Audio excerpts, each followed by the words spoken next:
दोस्तों, जय मसीह की, प्रेज द लॉर्ड। और आज मैं आपकी मुलाकात एक बहन से कराना चाहता हूं जिनका नाम है सिस्टर अंजलि सनी, और इसी नाम से उनका यूट्यूब चैनल है।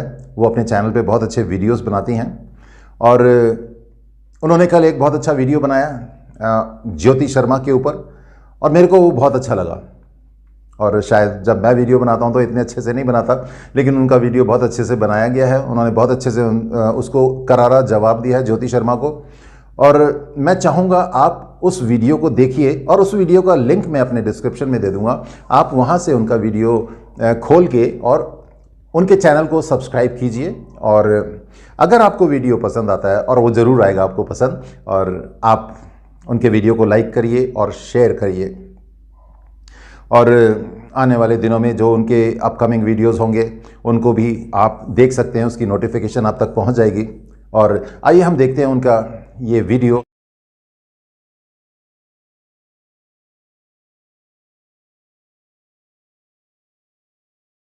सभी भाई बहनों का स्वागत है। आज की बात में एक खास संक्षिप्त छोटे वीडियो में हम कुछ बातों को स्पष्ट करने के लिए यहाँ उपस्थित हैं।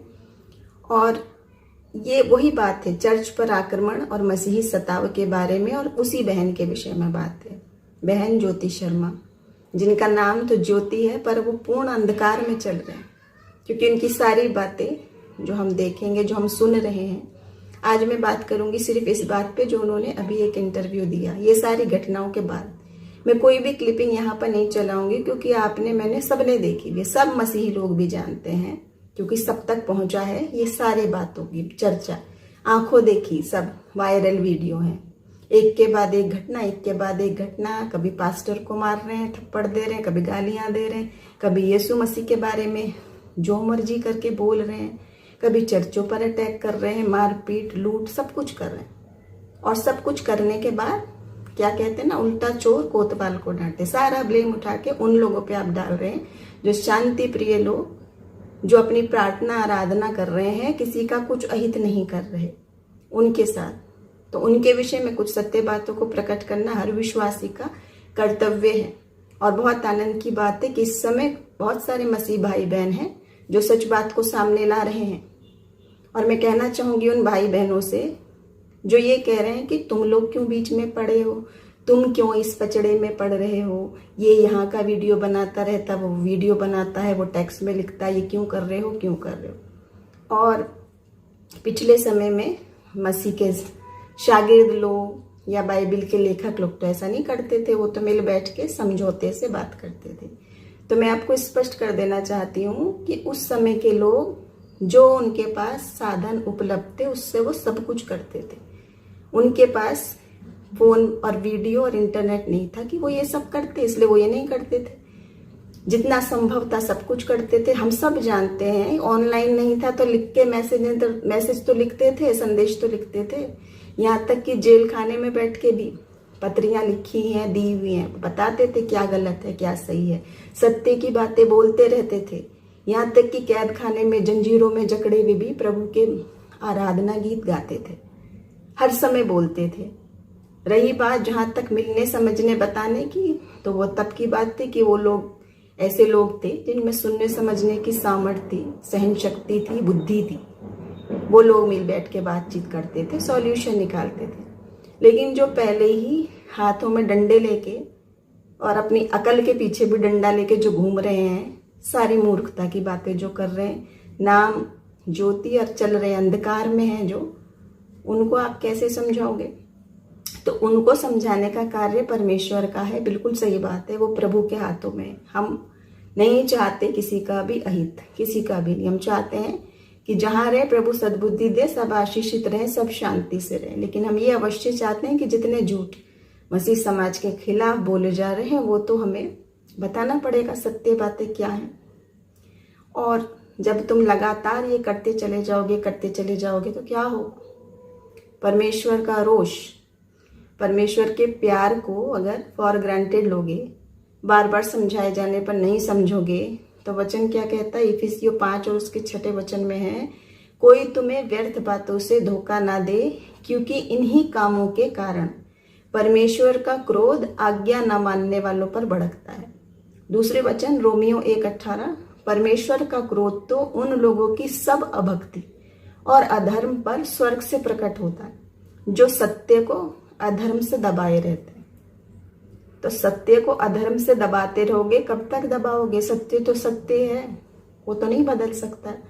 आप मारो, पीटो, गालियां दो, सब अपशब्द कहो, फिर भी सुनेंगे। और वचन क्या कहता है?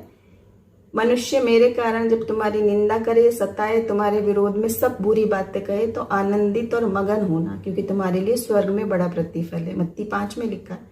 तो हम आनंदित है, मगन है। जितने लोग सत्य के लिए आज बोल रहे हैं, थोड़े से लोग, उनको सबको, चाहे वो स्त्री हो, बहन हो, भाई हो, बेटी हो, किसी की, सब आपके लोग, जो ये गलत धारणा वाले लोग हैं, वो सब गाली गलौज, धमकी, गंदी गंदी बातें, खुलेआम धमकियां आपको लिखेंगे। सुन लेंगे, क्या होगा? जान भी चली जाएगी, क्या होगा? सत्य तो नहीं बदल सकता, मसीह की सत्य को नहीं बदल सकते, ना विश्वास को आप हमारे खत्म कर सकते हैं।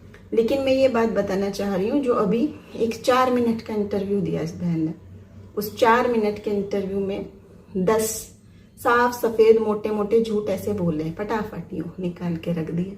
हम सब यकीन करेंगे, सब लोगों ने इनकी सारी वीडियोस देखी, इतनी वायरल वीडियो हैं कि मैं यहाँ कोई भी क्लिप नहीं चलाऊंगी, क्योंकि वो इतना देख लिया हमने सब, जो जो इन्होंने बोले हैं, जो जो इन्होंने करे हैं। उसके बाद इंटरव्यू में आके मुस्कुराते हुए शान से बहुत अच्छा काम किया है, जैसे प्रभु बहुत खुश होंगे परमेश्वर। और बताना चाहेंगे कि हम मसीही लोग ही नहीं, सभी धर्म जाति के लोग, भारत एक धर्मनिरपेक्ष देश है, सब मिलते हैं, सभी धर्म के, सभी जाति के हमारे मित्र हैं, पड़ोसी हैं, साथी हैं हमारे, सब एक दूसरे से सदैव प्रेम करते हैं, एक दूसरे की आस्थाओं का आदर करते हैं। कोई भी नहीं ऐसा कि ऐसा मारपीट और ये सबके सोचे कि हम धर्म की रक्षा कर रहे हैं। तो ये एक इंसान के अगर दिमाग में फितूर उठे, और वो भी संविधान के खिलाफ, कानून के खिलाफ उसका फितूर उठे और सब पीछे चलने लगे, तो क्या उसको गलत को गलत नहीं बोला जाएगा? तो मैं ये 10 बात बता रही हूँ अभी, जो पहली सिर्फ 4 मिनट का इंटरव्यू दिया, शान से कहते हुए हम तो करेंगे, हम तो करेंगे ये, और आपने सारे इल्जाम थोपे उनके ऊपर जो विश्वासी लोग अपने घर में बैठ के प्रार्थना कर, अपने घर में वो कितने भी लोगों को बुलाएं और जो भी करें, वो उनका अपना धार्मिक आस्था है। आपको क्या परेशानी हो रही है उसके बीच में? और झूठे झूठे आरोप लगाने के। पहली बात जो बोली इन्होंने आती, अब की बार मैंने मारा नहीं है, पूरा वीडियो सबने देखा हुआ है, अभी जिन्होंने नहीं देखा देख लो सर्च करके। खून बह रहा है, हाथ सूजे हुए हैं, पिटे हुए हैं लोग, इतने ढेर लोग हैं, इतनी तोड़ फोड़ मारपीट खुलेआम करिए। दूसरी बात, लेकिन कह रही है, लेकिन जब मेरा दुपट्टा खींचा तब मुझे गुस्सा आ गया। किसने खींचा, कब खींचा? आपके घर गए वो लोग आपसे लड़ाई करने, आपके ये सब बातें करने, या आप उनके बीच में आए हो घुसने और कह भी रहे आगे कि आगे भी करूंगी, आगे भी करूंगी। तीसरी बात है, जो बोल रही हैं कि हमने वहां पे कुछ नहीं करा, सिर्फ तोड़ फोड़ करी है, ना मार पिटाई की, ना कुछ और करा, सिर्फ तोड़ फोड़ करी है, और उसकी सूचना हमने स्वयं पुलिस को दी है। स्वयं यानी तोड़ फोड़, खुद आ रहे हो, मार रहे हो, पीट रहे हो, और सूचना भी खुद ही दे रहे हो। ये कहाँ की बुद्धिमानी की बातें हैं, और क्यों मानी जाएगी ये सारी बातें? चौथी बात है, दान पेटी में से सारा जो उनका कैश था, जो पैसा जमा कर रखा था उन्होंने, वो आपने सब ले गए, दान पेटी खाली है, सबको पता है। वो उसको कहा हमने नहीं करा, नहीं करा। यानी कि झूठ तो मुंह पे ऐसे रखा है कि कुछ भी बोलते रहोगे। आपको क्या लगता है कि सब इंसान को धोखा दे सकते हैं? आप अपने पक्ष में सारी बातों को कर सकते हैं, लेकिन परमेश्वर एक न्यायी परमेश्वर है, आपके कही हुई हर बात का, यहाँ तक कि मन के सोच का भी ध्यान रखता है प्रभु, और वो तो हर बात का जवाब आपको देना ही पड़ेगा एक दिन। पांचवी बात है, हमें इस बात से आपत्ति है, बोल रहे हैं कि जो अंधविश्वास फैला रखा है कि बीमार है चंगाई पाएगा, लूला लंगड़ा है ठीक होगा, जिसके बच्चे नहीं है बच्चे हो जाएंगे, ये अंधविश्वास फैला रखा है। अरे आपकी आत्मिक आंखें बंद है अगर, तो ये अंधविश्वास हो गया। और मैंने तो ये देखा है कि ये तो बात हर ही कोई चाहता है, चाहे वो किसी भी धर्म का हो, किसी भी जाति का हो, उनका कोई बीमार होगा, उन पे कोई परेशानी आएगी तो अपने परमेश्वर से प्रार्थना करते हैं कि नहीं चंगाई की। जब आप कर सकते हो तो वो अंधविश्वास नहीं है, लेकिन मसीह के नाम में करे तो वो अंधविश्वास है। तो ऐसे झूठ, ऐसी बातें खुलेआम जो आप बोल रहे हैं, तौबा करो अपने इन बातों से जो प्रभु की आत्मा की सामर्थ के खिलाफ आप बात बोल रहे हैं। छठी बात है जो इनसे पूछी गई कि आपने कानून अपने हाथ में क्यों लिया, तो उसका तर्क ये था क्योंकि हम सब जानते हैं कानून में बहुत टाइम लगता है, इसलिए मैंने हाथ में लिया। देखो अब आप, यानी भारत का संविधान, भारत की कानून व्यवस्था सब एक तरफ गई, उससे भी ज्यादा जानने वाले बुद्धिमान समझदार लोग हैं जो खुद इतनी गैर कानूनी और संविधान के खिलाफ बात बोल रही हैं। अगर कोई लोग गलत कर रहे हैं, पहली बात तो गलत सब आप ही ने किया, सबके पास प्रूफ है, खुलेआम वीडियो है, सब कुछ पता है सबको। लेकिन अगर कोई गलत कर भी रहा है तो उसका एक कानून व्यवस्था है, तौर तरीका है। जिस देश में आप रहते हो उसका एक तौर तरीका है, और वो डिसीजन लेना कानूनी तौर से वहां न्याय का फैसला होगा कि वो सच में गलत कर रहे हैं, नहीं। लेकिन ये गैर कानूनी बात ही नहीं है। हर एक को जब स्वतंत्रता है अपना आस्था की, अपना प्रार्थना की, अपना सब कुछ की, और बोल रहे हैं अगली बात कि कार्रवाई क्रिश्चियंस पर क्यों नहीं की जाती है, क्यों नहीं करते हैं। सरकार ने इनको क्या है, संरक्षण दे रखा है। देखिए, मसीही लोगों को नहीं, सरकार ने तो सबको, हर को संरक्षण दे रखा है। वो तो सरकार हम सभी के लिए बनी हुई है कि हम हर एक को स्वतंत्रता है। सभी करते हैं कि नहीं? कोई तो महीनों महीनों करते हैं, जुलूस करते हैं, सड़कों पे करते हैं, घरों में करते हैं, माइक स्पीकर लगा लगा के करते हैं। हर एक लोग करते हैं, हर एक की आस्था है और सब उसका आदर करते हैं।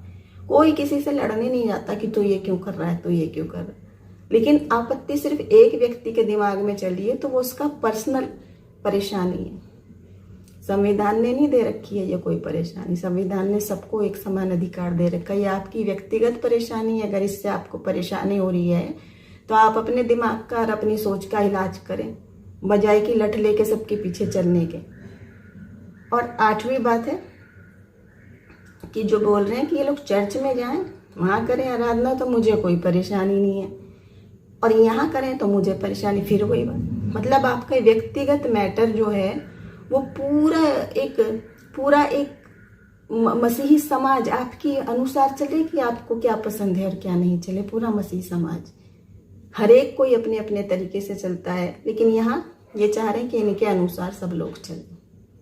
सारी दुनिया, सारा संविधान, सारी कानून व्यवस्था जो सोच समझ के लिखी गई, समझी गई व्यवस्था, सुंदर संविधान है सबके अधिकार के लिए, वो सब अलग है। लेकिन आप एक अकेली विद्वान, और जिसको किनको लेके गए साथ, देखिए किनको लेके गए साथ, जो सब ने वो वीडियो देखी है कि स्वयं आगे हैं लठ लेके, हाथ में डंडा लेके, और साथ में जितने लोग हैं, लड़के हैं जितने थे 15-20, वो मुंह ढके हुए हैं, शराब पिए, धूतते नशे में।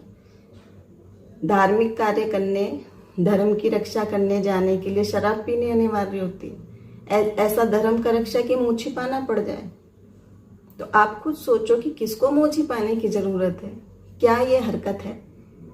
और 9वीं बात है कि इतना होने के बाद भी कह रहे मैं ऐसा ही करूंगी, जहां मुझे नजर आएंगे मैं ऐसा करूंगी। भाषा कैसी है, बहुत ही दुख होता है देख के सच में। हर किसी से जाके तू तड़ाके से गंदी भाषा, एक उग्र भाषा, एक क्या तौर तरीका एक मचा के रखा हुआ है। और 10वां बात है, 4 मिनट की वीडियो में बोली है ये सारी बात, 4 मिनट की वीडियो में इतने सारे झूठ दड़ा दे। 10वीं बात है कि जब पूछा गया आपको लेडी डॉन कहा जाता है, ये टाइटल दिया गया, आप किसके बारे में क्या कहेंगे, तो बोले मुझे कोई फर्क नहीं पड़ता है। यानी आप तो बहुत ही नेक कार्य करने चले हैं, लेकिन आपको लोग इतना गलत बोल रहे हैं, इसलिए आपको फर्क नहीं पड़ता। तो देखिए, सारी दुनिया जो बोल रही है वो सब झूठ नहीं बोल रही। और बहुत ही अफसोस की बात है जो लोग बिना जाने समझे ऐसी गलत बात का साथ दे रहे हैं, बिना सोचे समझे।